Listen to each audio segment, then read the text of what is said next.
Welcome to Spice Basket, the most innovative tourism project ever attempted in the Spice Isle. We call it the home of our culture, and housed in this complex of Grenadian innovation is High Five, the only cricket museum of its kind in the region. Join me as we take a compelling look into West Indies cricket, its history and development that has brought pride and joy to the people of the Caribbean and pleasure to the rest of the world.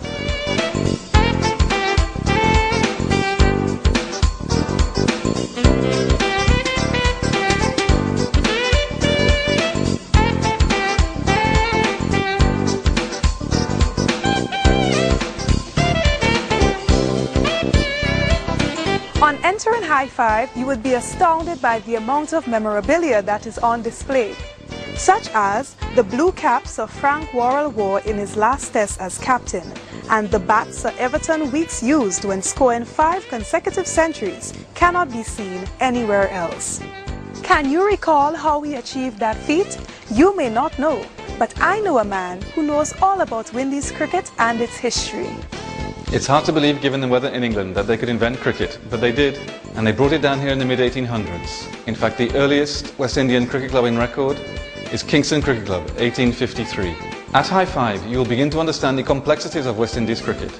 The early regional cricket was just based around the south of the region, Barbados, Trinidad, and what was then British Guyana. So as regional cricket developed in the late 1800s, the West Indies embarked on their first overseas tour. You might be surprised to learn that that was to the USA and Canada in 1886. And the following year, 1887, the USA toured the Caribbean.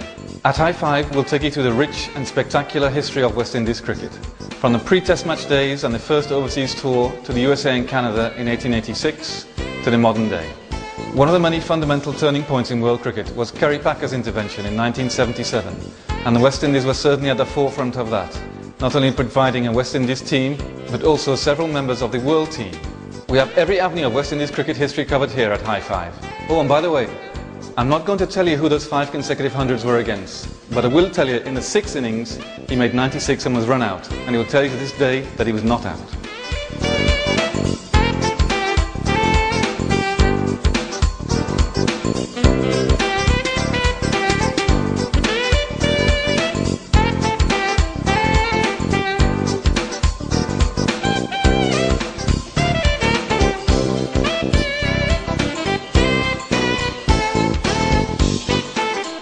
With the great legacy of Windies cricket, High Five can be called the custodian of our finest achievements in the game. The grace and skill of George Headley, the dexterity and guile of Sobers, and the craft and power of Sir Viv are all chronicled in this treasure trove of our cricket development. I'm Junior Murray, the first Grenadian to play Test cricket. As a wicketkeeper batsman, this is the bat I've scored my first Test 100 in New Zealand, 1994. It gives me great pleasure to see such a cricket museum here in Grenada. On your next trip to Grenada, You must come to the West Indies Cricket Heritage Centre. Be sure and pay us a visit at High Five Cricket Museum. High Five, our heritage cricket center, right here at Spice Basket, the home of our culture.